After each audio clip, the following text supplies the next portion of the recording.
Hello everyone, and welcome to another episode of In the Studio. I'm Lynn Weaver, and the program is brought to you by Davis Media Access and broadcast on Davis Community Television, that's Comcast Channel 15, and AT&T Uverse, Menu 99. We're also online at dctv.davismedia.org. Tonight, or today rather, we have a very interesting topic. We're going to talk about the Yolo County Department of Child Support Services, and to enlighten us here is its director, Natalie Dillon. Welcome, Natalie. Thank you very much, Lynn. And thank you for being available. Absolutely, pleasure to be here. I'm going to start right away, and I'm going to ask you, what is the mission of the Yolo County Department of Child Support Services? Could you tell us? Absolutely. The mission of the Yolo County Department of Child Support Services is to support or to improve the well-being of children through assisting both parents in the financial support of their children through the establishment and enforcement of child support. And what's key about that mission is that it really is focused on the children. We don't represent either parent in child support. We're really looking forward to the well-being of children, and we're here to support both parents. I think there's been a perception over the years that we're here just to support the custodial parent, which has historically been the mother. Yes. And that is not the case. We are absolutely here to support both parents in providing for their children. When you talk about children, what is the age range for children? So we will open up a case with a child anywhere under the age of really 18, or they can be after 18 if they're still in high school, and there will be a current child support order, or we can establish a child support order for that family. But we can also continue to enforce that child support order even after the child is no longer a minor or is now emancipated.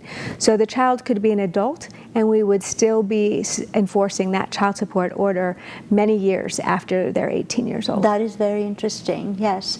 And of course you are supported both by the county and the state of California? Actually, our funding comes from state and federal funds. There are no county funds in the Yolo County Department of Child Support. It's all state and federal fund.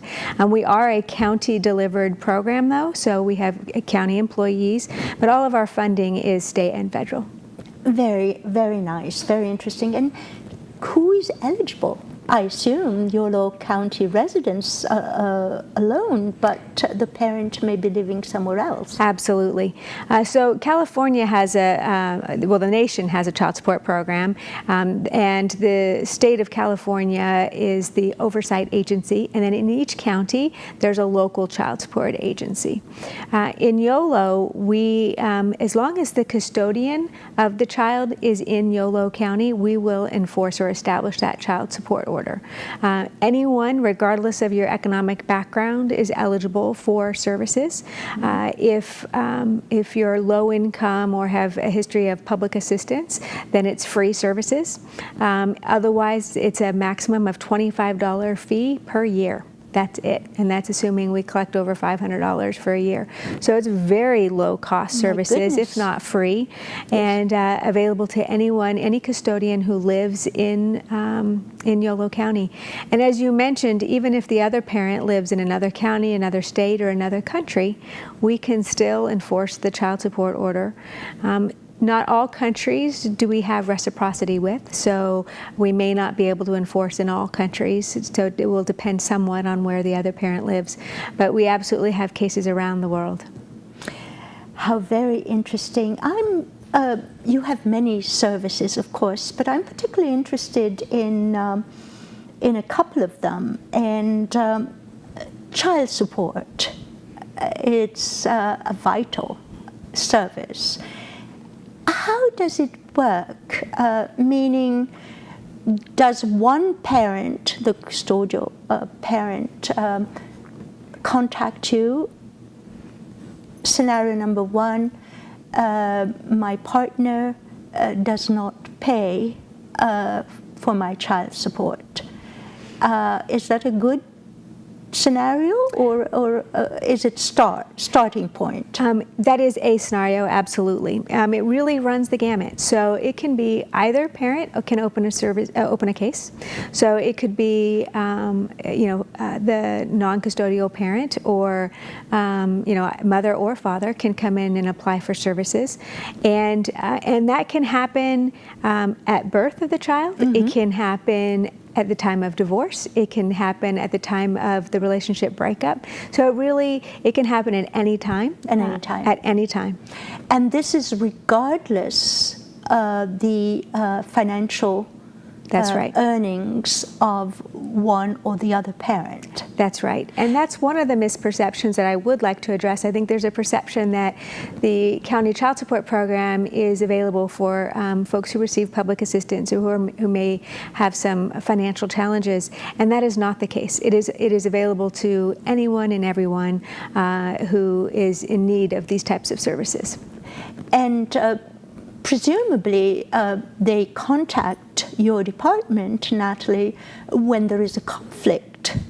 Oftentimes that is the case. Yes. Sometimes, the relationship dissolves. There's a breakup of some type, and the person who has the child or the children needs the financial support of the other parent and doesn't know how to go about doing that. And we can go through the process of not only just the case initiation and opening the case, but go through the process of the court and establishing the child support order. And that process takes a look at the income of both parents and the visitation of that the child or children have with both parents. And there's a calculation that's actually defined in statute that we use, and there's a calculator. It's actually a public calculator that parents can themselves have access to. Yes. And they can enter in to determine how much child support would be paid given their scenario. But we'll assist them through that entire court process until they can get a child support order established. And then once that order is established, we can assist them in enforcing that order and collecting the money and distributing it to the person who's entitled to receive it. So you are actually collecting the money and then distributing. That's correct. Yes. There's a statewide disbursement unit. It's also referred to as an SDU. Yes. And that SDU collects the money for the entire state. And so what happens from there is within 2 days, that money must be distributed to the parent deserving that support. So it goes in there, we're accounting for it. We can run complete audits and accounting of all the money paid, which is a really helpful service for both parents. Oftentimes there are different additional charges for unreimbursed medical costs or child care costs, in addition to child support, and sometimes even spousal support. And all that money can go through the SDU, and we have special accounting processes and audits that we can support the parents in to show exactly what's been paid and what's owed. It's a great service. Indeed. And a lot of peace of mind for one or the other parents and for the welfare of the child. So it's a great opportunity for parents to avail themselves of this service. Absolutely. And one thing I didn't mention earlier when you were asking about the scenarios, sometimes a relationship will fall apart, whether it be divorce or otherwise, and one parent may not know where the other parent is. Yes. And so we have an entire unit dedicated to locating parents, and so we can assist with that process as well, and make information. We don't share information between the parents because there's very strict confidentiality, but we can assist again in establishing perhaps even a pre-existing child support order if folks have lost touch with one another and need that assistance in locating the other parent. I had no idea of the range of services that you provide and the complexity of what the services are. And this is also, I'm glad you mentioned that, Natalie, because this is an introduction to another of your services that I would like to know more about, and that is establishing paternity. And I want to hear what the process is and how do you get involved if you get involved? I assume is it at the request of a parent, but please tell us more. Absolutely. So there are a couple of different ways paternity can be established. If both parents are, if the child is born as part of a marriage, then it's clear we know who the parents are. If the child is born and the parents are not married, but both parents are engaged, they maybe were even at the hospital during the birth, the father can sign a paternity declaration or acknowledgement that yes, indeed, I am the father. Yes. And then they become the legal father of that child. Other situations where the father may not have been at the hospital at the time of the birth, the paternity is not known. So we'll work with the mother to identify who the possible father would be, and then we will do genetic testing of the mother, the father, and the child to determine whether indeed he is the father. And then if not, we will go and work with another potential father until we identify. Assuming that the potential father is willing to undergo the DNA testing. What happens when they say no? There is a process, and so there are some. We can enforce and serve a person and order them to produce themselves so that they can be genetically tested. We used to, as an aside, do blood draws, but now it is all through a buccal swab. So just through like a cotton swab in the mouth. I know, it's marvelous, isn't it? It's really easy, and so it's you can do it right in our office, or we can also do it out in the field. So if the father's not able to come in, we can do it out in the field. But we can order him to appear and find him in contempt of court if he does not do so. Let's talk about August. It's coming up Indeed. Very quickly, and I understand August is your awareness, or rather child support services awareness month. And before you tell me about what you're planning to do during this month, I was very curious in reading one of your flyers to see that there is a program called Back in Track? Oh, Get Back on Track. Get Back on Track. Yes. And it has to do with potentially reissuing a license, a driver's license, or a fishing license, or a hunting license. Can you tell us, because it sounds it sounds attractive. Yes. So earlier we were talking about the types of services child support provides, and one of the things I didn't really touch on is the enforcement of child support. So if the non-custodial parent, the person who owes the child support, is not paying, there are a number of different enforcement activities that we have at our disposal, and one of those is we can suspend driver's licenses. So we can suspend driver's licenses, hunting and fishing licenses. We can also levy bank accounts and take passports, and there are a variety of different enforcement techniques that we can use to assist in the collection of the child support. Yes. Well, when we suspend the driver's license and hunting license, there are processes in place for a person to pay and start getting back on track. And you mean, child support? Pay their child support, right? And then we'll give them their license back. I see. And so in August, so you mentioned August is Child Support Awareness Month, and that was established back in by President Clinton, establishing August as Child Support Awareness Month. And so getting back on track is one of the projects we're doing in August to work with those child support obligors or non-custodial parents who have had their license suspended, who have not been paying. And this is a way saying, come into the office, we're going to work with you. You can make a small payment on your child support. Let's work with you. Let's figure out where you are in your life. Perhaps you lost a job in this last recession and your unemployment's run out. Let's work with you and figure out, does your child support order need a modification? Do you need assistance getting another job? What's happening? So come in and talk to us. A big problem has been for us is that there have been some non-custodial parents who are afraid and are concerned about what will happen if they come into the office. And we're really reaching out to, again, both parents to help them support their children. We're forming a lot of collaboratives with other community providers to say, we're here to help.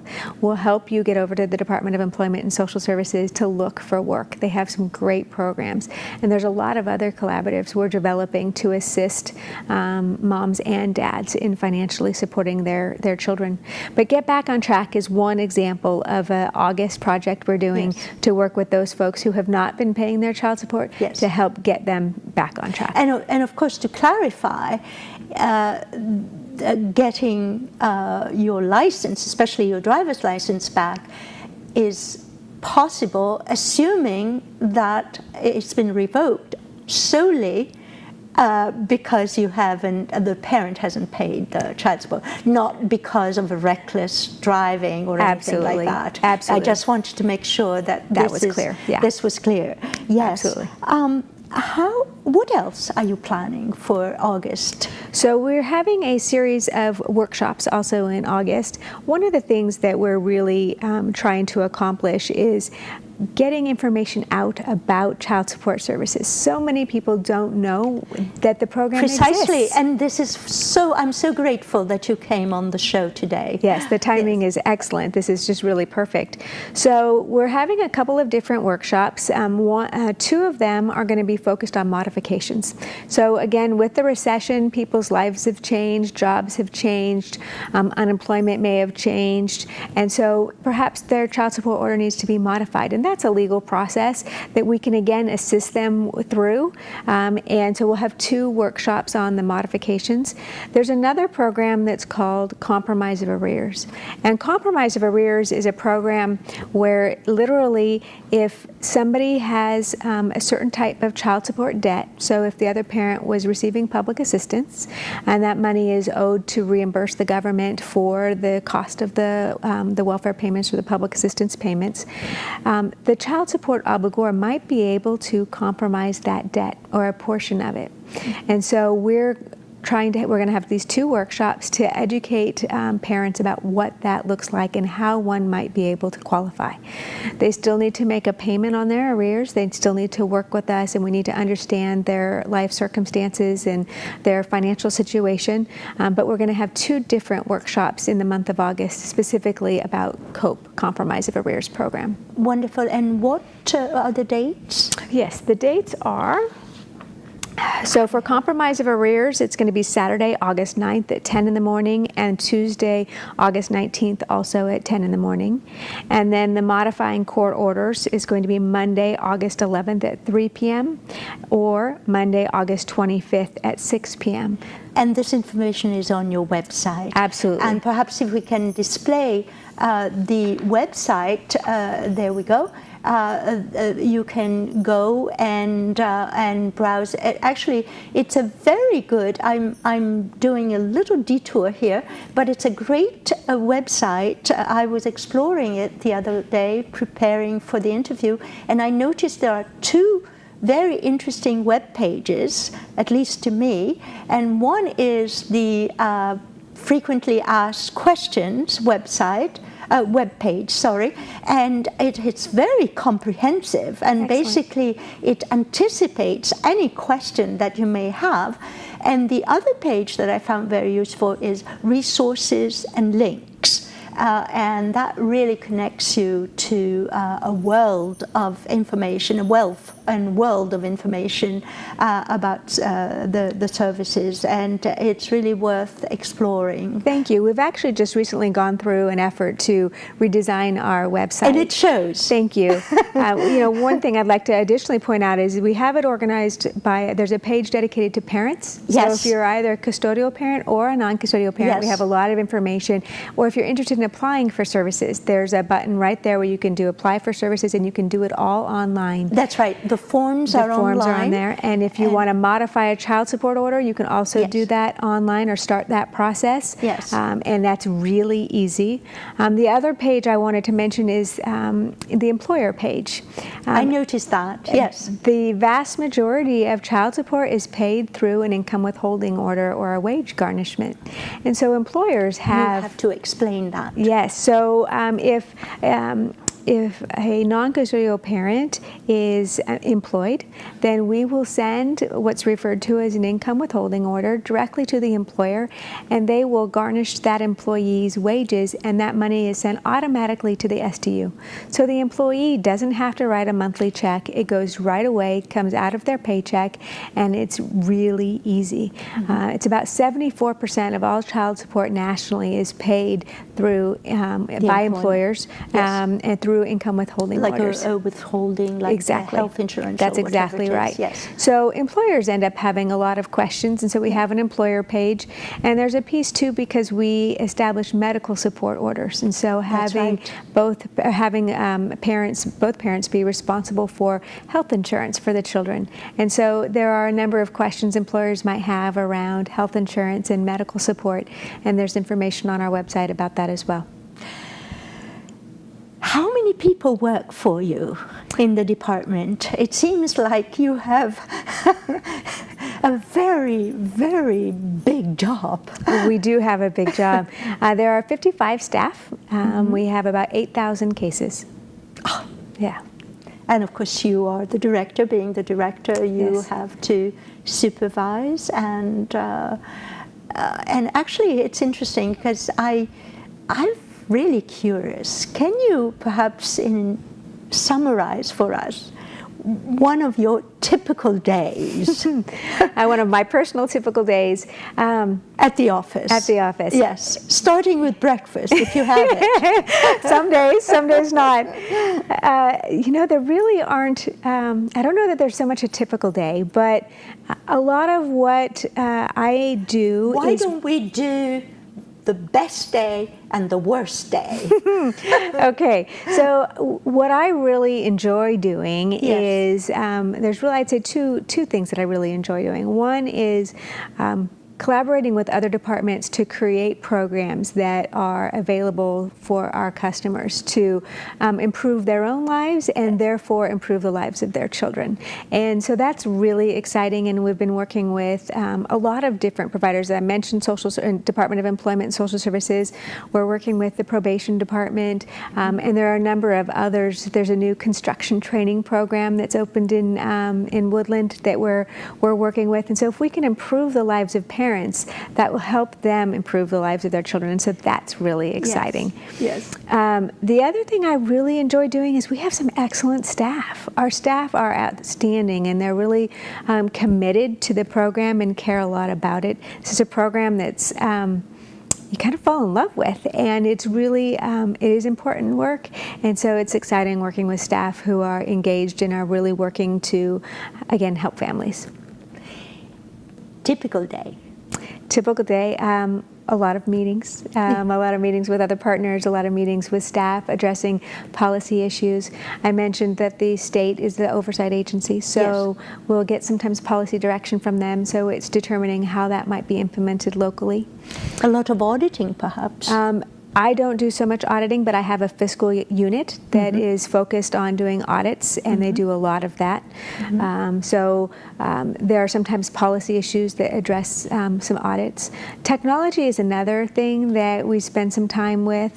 We have a statewide automated system, but recognizing that parents really want to get information and have it at their fingertips. Yes. So the state has worked on developing an app that parents can have on their phone, and in the next couple of months there's going to be push notification incorporated into the app, so parents will know right when their child support payment was made or when it was received. Technology is wonderful. It's absolutely wonderful. Yes. So it's been fun working on some of those and technology projects. It makes it easier for you in terms of bureaucracy and paperwork and all that. Absolutely, and if we can educate the parents, then it just makes everything easier. Yes. Now, you brought some statistics. I don't know whether we have time, but if you could very quickly go through the numbers. Yes. Let's do the numbers. All right. Well, I wanted to give you one first perspective of how much we collect in Yolo County. So in Yolo... Collect in terms of child support. Yes. each year. Yes. We collect $13 million each year in child support for Yolo County families, which I think is really an impressive number. It and is. That's a lot of money directly to families. But to give you a national perspective, which is what the flyer was, nationally there are $32 billion is collected each year in child support. $32 billion. 95% of that goes directly to families.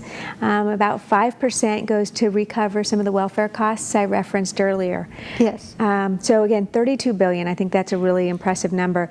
Again, nationally, there are 17 million children that are in the child support program, and I don't think many parents or many people recognize how many families are in the program and are affected by child support. Well, we are just about out of time. It's terrible. But I do want to ask my last question, and it's got to be very quick, I'm afraid. And that is, what made you come into this profession, and what is your background? We probably have just about 30 seconds, but just tell me, because you are very important. What attracted me to this program is that it's working with both parents. And I think fathers have an amazing role in the raising of their children, and as do mothers. And I think it's critical for our children's future that both parents are engaged in raising their children. And I just think that is so incredibly important, not only for our children in their lives today, but for our future as a country. Thank you so much, Natalie Dillon, yes. Director of the Yolo County Department of Child Support Services. Thank you so much for sharing all this wonderful information. And thank you all for watching. You've been watching in the studio. From all of us here at Davis Media Access, see you next time.